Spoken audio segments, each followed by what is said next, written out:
Europe 1 matin. L'édito politique sur Europe 1 avec le Figaro. Bonjour Vincent Trémollet de Villers. Bonjour Dimitri, bonjour Anissa, bonjour Vincent, bonjour à tous. Vincent, ce matin, vous voulez nous faire écouter une vidéo filmée hier dans une rame du métro parisien. Des jeunes gens qui chantent en mode vestiaire sportif. Je vous propose de l'écouter.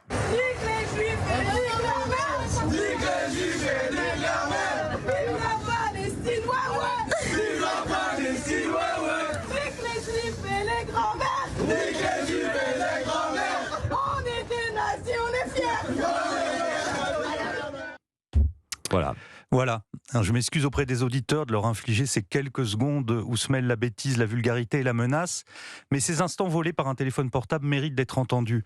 Ce chant, dont il est pénible de rappeler les paroles, « Nique les Juifs et nique ta mère, vive la Palestine, nique les Juifs et les grands-mères, on est né d'Asie, on est fiers », ce chant, c'est le dévoilement d'une réalité que beaucoup ont refusé de voir. Il y a plus de 20 ans maintenant, on lisait dans les territoires perdus de la République que les deux insultes communes dans certains quartiers étaient « sale juif » et « sale français ». On appelait cela alors le nouvel antisémitisme, parce qu'il n'était pas une résurgence des années 30, mais le fruit de l'hybridation entre l'islamisme et l'antisionisme. Il faut y ajouter désormais l'inculture d'une génération qui ne sait pas où est la Palestine, qui ne sait pas ce que fut le nazisme, qui est étrangère au tourment de la Shoah, et qui, dans le ricanement et la compulsion des images TikTok, se contente de vouloir tout niquer.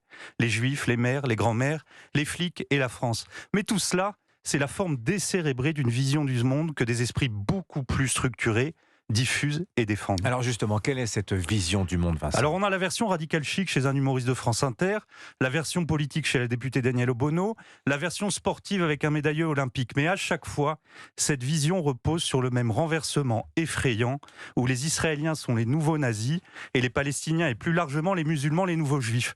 Quand le 7 octobre, 1400 civils se font massacrer dans un déchaînement infernal et sanguinaire, les victimes israéliennes n'ont pas le droit à la compassion parce que ces pogroms, dans la logique folle du nouvel antisémitisme, sont soit le fait d'une résistance à l'oppression, soit le fruit des errements de la politique israélienne.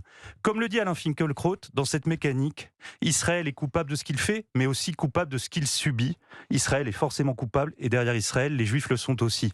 Depuis 3 semaines, on retrouve cette même logique dans les campus américains en bande de petites frappes du métro parisien. Islamisme, petite délinquance, wokisme et ignorance entretiennent et renforcent une sorte d'antisémitisme d'atmosphère. Mais ce qui est révoltant, c'est que le parti du déni semble découvrir aujourd'hui ce que Georges Bensoussan, Alain Finkielkraut, Pierre-André Taguieff, Éric Zemmour, Michel Onfray, Michel Houellebecq et tant d'autres disent depuis 20 ans.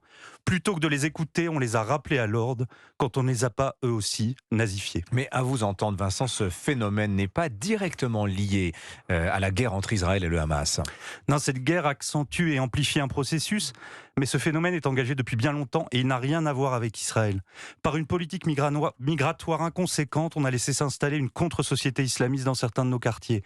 Par une politique éducative défaillante, on a désarmé les âmes, les esprits et les consciences. Par une politique culturelle affligeante, on a aboli le discernement et réveillé les bas instincts. Nos gouvernants se sont montrés complaisants avec l'extrême gauche parce qu'elle s'habillait d'écologie, de décolonialisme, d'antiracisme. Cette extrême gauche montre maintenant son vrai visage. Il faut tout déconstruire, nous ont dit les belles âmes.